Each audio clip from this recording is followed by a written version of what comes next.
Now, before I call security. The manager didn't lower his voice. He wanted the whole dining room to hear it. He stood over the small table by the kitchen door, the worst table in the house, the one they'd seated the man at on purpose, and he pointed toward the exit like he was disciplining a dog. Daniel Reyes looked up slowly from the children's menu he'd been helping his son color. "We have a reservation," he said quietly, "under Reyes, 7 o'clock. I don't care what you think you have." The manager's lip curled as he took in the worn jacket, the scuffed boots, the little boy in a dinosaur shirt. "People like you don't eat in a place like this. You're making my guests uncomfortable. Get up, take your kid, and leave." A hush spread across the restaurant. Forks paused. A woman 2 tables over pretended to check her phone so she could watch. And Daniel's son, 7 years old, holding a green crayon, went very still and whispered, "Daddy, did we do something wrong?" Daniel put his hand over his son's small one. "No, buddy, we didn't do anything wrong." Then he stood up, calm, unhurried, and he said 8 words that the manager would remember for the rest of his career. "I'd like the name of the owner, please." The manager laughed, because he didn't know. He didn't know that the man in the worn jacket he'd just thrown out already had that name. It was his own. Daniel Reyes owned the restaurant. He owned all 43 of them. But nobody there knew it yet. So let me take you back a few hours to how a man who could have bought that entire building ended up being pointed toward its door like a beggar. Most people who knew Daniel Reyes's name had never seen his face. They'd seen the logo, a small blue lantern, glowing over 43 restaurants across the country. They'd eaten the food. They'd celebrated anniversaries and birthdays and first dates under that lantern. But the man behind it, he was a rumor. A signature on a lease, a name in an annual report. That was exactly how Daniel wanted it.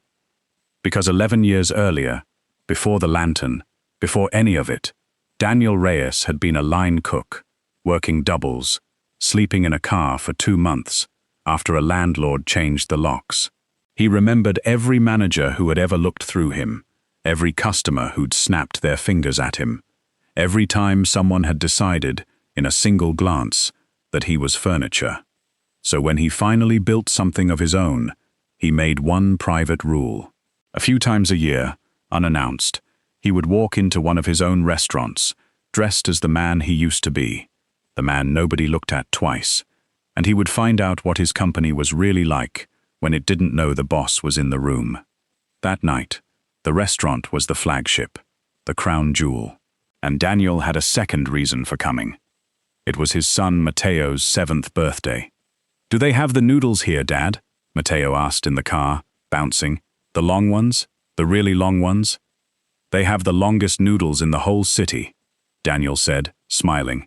"I promise." He didn't tell his son that Daddy had personally chosen that noodle recipe. He didn't tell him that the chairs they were about to sit in, the plates, the blue lantern over the door, all of it existed because of him.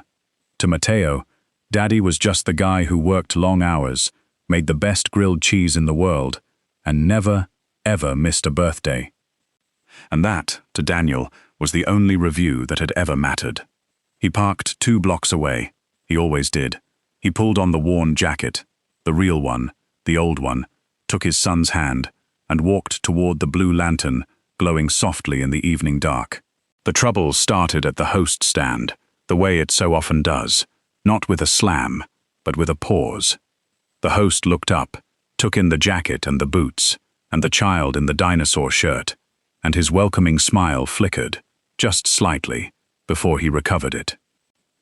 "Do you have a reservation?" he asked. The emphasis landed exactly where it was meant to.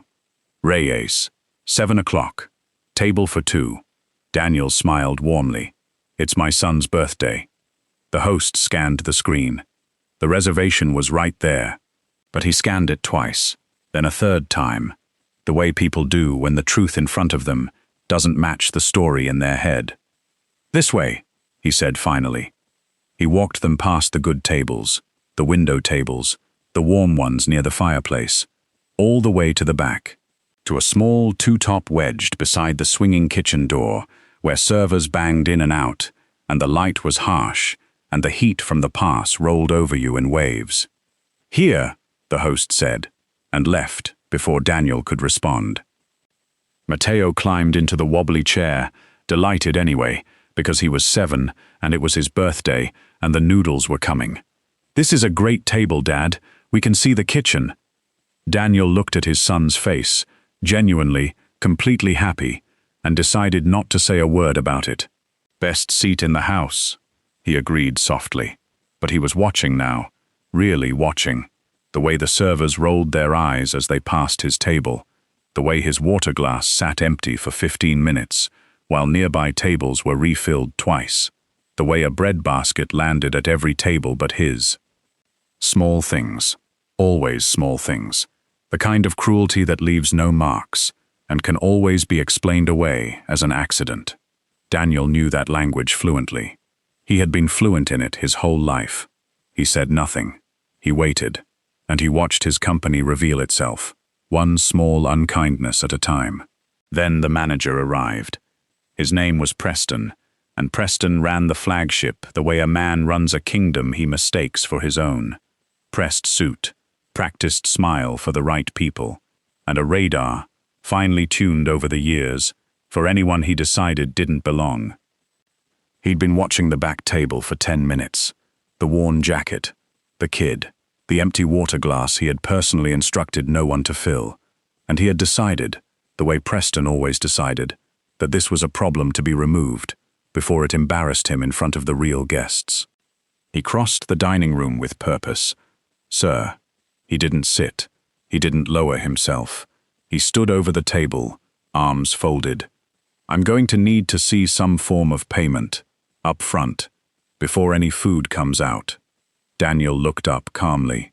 "Is that standard for every table tonight?" "It's standard when I have concerns." "And what's your concern?" Preston's smile thinned. "Let's not pretend. This is a fine dining establishment. Our guests have a certain expectation. And you," his eyes flicked over the jacket, the boots, the little boy, "are not what they're expecting. I'd hate for there to be a scene." "Then don't make one," Daniel said quietly. That was the wrong thing to say to a man like Preston. Not because it was rude, it wasn't, but because it was calm. Preston could handle anger. Calm, from someone he'd already decided was beneath him, felt like defiance, and defiance had to be crushed. "That's it." Preston's voice rose, pitched now for the whole room. "Out, now, before I call security. People like you don't eat in a place like this. Get up, take your kid, and leave." The dining room went silent, and little Matteo, halfway through coloring a green stegosaurus, looked up with wide, frightened eyes and whispered the question that broke something open in the room. "Daddy, did we do something wrong?" That was the cold open. That was the pointing finger. The whole restaurant watching. Now you know how it started. The only question left was what Daniel would do, and Preston had absolutely no idea what he'd just done. Most men, thrown out of a restaurant in front of a full dining room on their child's birthday, would have exploded, and no one would have blamed them. Daniel Reyes didn't raise his voice at all. Instead, he turned to his son first. Always his son first. He crouched down beside the wobbly chair, met Matteo at eye level, and put both hands gently on the boy's shoulders. "Hey, look at me. You did nothing wrong. Understand? Nothing. This isn't about you, and it isn't about me. Some people forget how to treat other people, and when that happens, it's their sadness, not ours." He smiled, steady and warm. "We're still having your birthday dinner. I promise. Nobody's taking that from you." Matteo sniffled and nodded, clutching his green crayon like an anchor. Only then did Daniel rise and turn back to Preston. He didn't step closer. He didn't puff himself up. He simply looked at the man, a long, level, unhurried look, and said, in a voice so calm it silenced the room more completely than any shout could have, "I'd like the name of the owner, please." Preston laughed. An ugly, dismissive little laugh. "The owner? You want to complain to the owner?" He leaned in, lowering his voice to a mock confidential murmur that carried anyway. Buddy, the owner of this chain would never even be in the same room as you. He is worth more than you will make in 10 lifetimes. So no, you can't have his name. What you can have is the door. I'll walk you to it myself. Daniel didn't move. He held Preston's gaze, and for just a moment, something flickered behind his calm. Not anger, but a kind of quiet, weary sadness. The look of a man hearing, out loud, exactly what his own company thought of people like the person he used to be. "You're sure about that?" Daniel asked softly. "Get out." Daniel nodded slowly. "All right," he said, and he reached into his worn jacket. But he didn't reach for the door. He reached for his phone. He didn't dial dramatically. He simply pressed one contact, a number saved at the very top of his favorites, and lifted it to his ear, his eyes never leaving Preston's face. "Marcus," he said quietly into the phone. "It's Daniel. I'm at the flagship." "Yes, that one. I need you to come to the dining room. Front door, 2 minutes. And bring the district binder." A pause. "No, everything's fine. It's just time." He hung up. Preston rolled his eyes. "Oh, wonderful. You're calling a friend. That's adorable. It won't change anything." The front doors opened. A man in an impeccable dark suit walked in fast, a leather portfolio under one arm, and the moment the restaurant's veteran servers saw him, something rippled through the staff. A busser froze mid-step. A server set down her tray. Because they knew that man. That was Marcus, the regional operations director, the man who signed off on their schedules, their raises, their jobs. And Marcus walked straight past every table, past Preston, and stopped directly in front of the man in the worn jacket at the worst table in the house, and inclined his head with unmistakable, careful respect. "Mr. Reyes," Marcus said, "I'm so sorry it took me 2 minutes." The color drained from Preston's face, one shade at a time. "Mr. Reyes," he said. No, this is a mistake. Look at him." "Preston." Marcus's voice was flat and cold. "I would stop talking now. I am begging you. Stop talking." The whole dining room had turned, forks down, phones up, and in the pit of Preston's stomach, the first true understanding began to arrive. The terrible, sinking understanding of a man who has just realized the ground he was standing on was never solid at all. But Preston, like most men in the last seconds before the fall, couldn't stop himself. Certainty is a hard thing to put down, even when it's already killing you. "This is insane," he sputtered, half to Marcus, half to the watching room. This man walked in here in a thrift store jacket. He sat there with an empty water glass. He brought a child to a fine dining. His voice cracked upward. "I made a judgment call. I protect the standard of this restaurant. That is my job. I don't care whose friend he is. Look at him. Does that look like the owner of anything to you?" He turned to the dining room as he said it, appealing to them, certain they would agree, certain they saw what he saw. Nobody agreed. The room stared back at him in cold, embarrassed silence, because they were all rewriting the last 20 minutes too, and in every rewrite, Preston looked worse. Daniel Reyes rose from the wobbly chair by the kitchen door. He wasn't a tall man, but somehow, as he stood, the flagship dining room seemed to arrange itself around him, the way a room does around the one person in it who has nothing left to prove. "You want to know what the owner of this chain looks like?" Daniel said quietly. He picked up his son's crayon drawing from the table, the green stegosaurus, half finished, and set it gently in Mateo's lap. Then he looked at Preston with those calm, tired eyes. 11 years ago, Daniel said, I was a line cook. I slept in my car for 2 months when I lost my apartment. I have been thrown out of nicer places than this, wearing a jacket exactly like this one, by men exactly like you." He let that settle over the silent room. "So I know precisely what the owner of this chain looks like, because I have been on both sides of that door." "Both sides," Preston whispered. The blade was fully in now.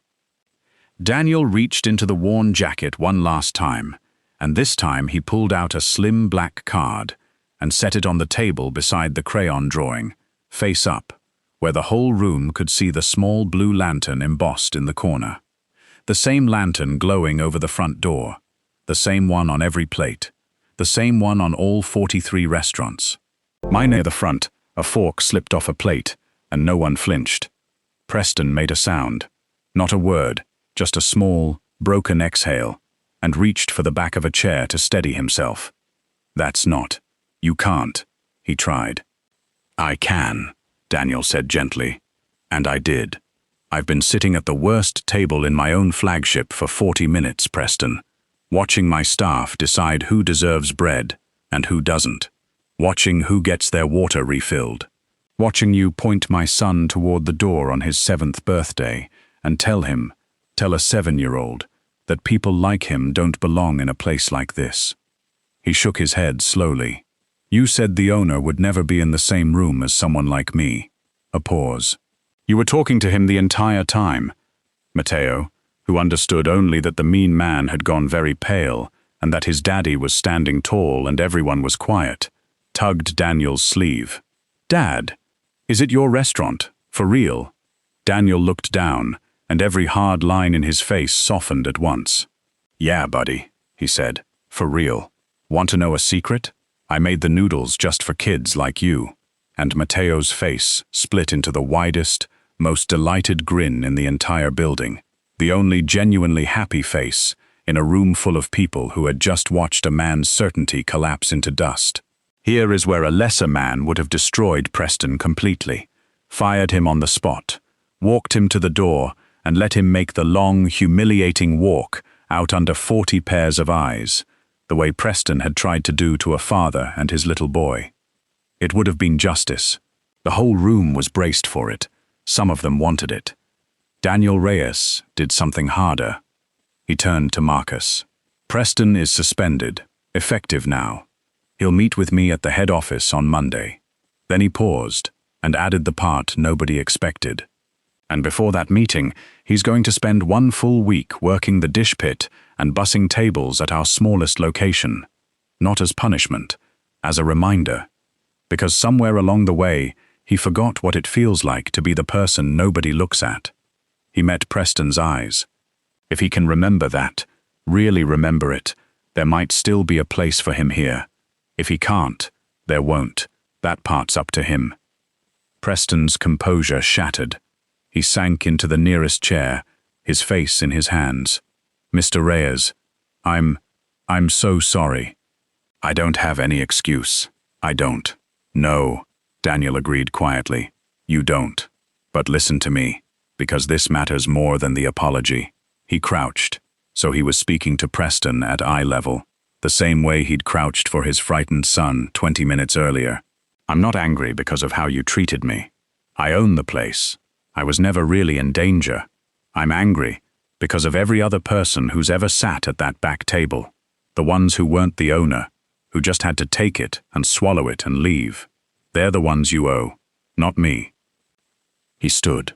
"You can tell everything about a place," Daniel said, to Preston and to the whole listening room, "by how it treats the people who can't do anything for it.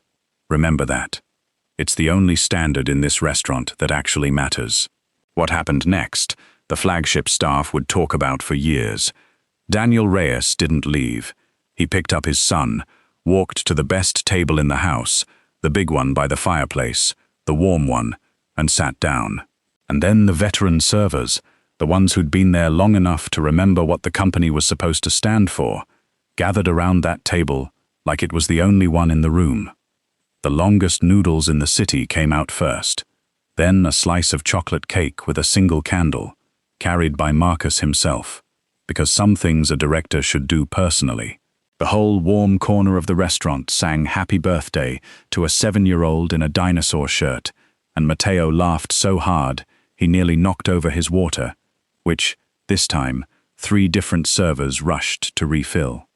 Near the door, Preston stood quietly, apron already on, watching, not thrown out, not destroyed, just humbled, in the exact place he most needed to be humbled, watching what the restaurant looked like when it remembered how to be kind.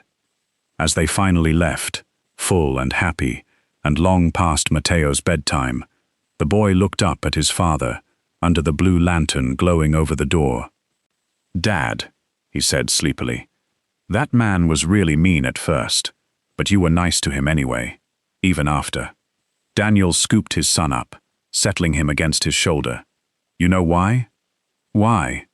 "Because a long time ago," Daniel said softly, "I was the guy at the bad table. And somebody, one time, was kind to me when they didn't have to be. It changed my whole life." He kissed the top of his son's head. "So now, I try to be that person, even for people who don't deserve it yet, especially for them."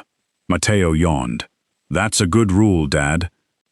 "It's the only one that's ever mattered," Daniel said, and he carried his son out into the night, past the blue lantern he owned, but had never once let define him. The richest man on that block, in a worn thrift store jacket, holding the only thing he'd ever truly wanted to keep. If this story touched your heart, remember Daniel's words the next time you're tempted to judge someone by what they're wearing instead of who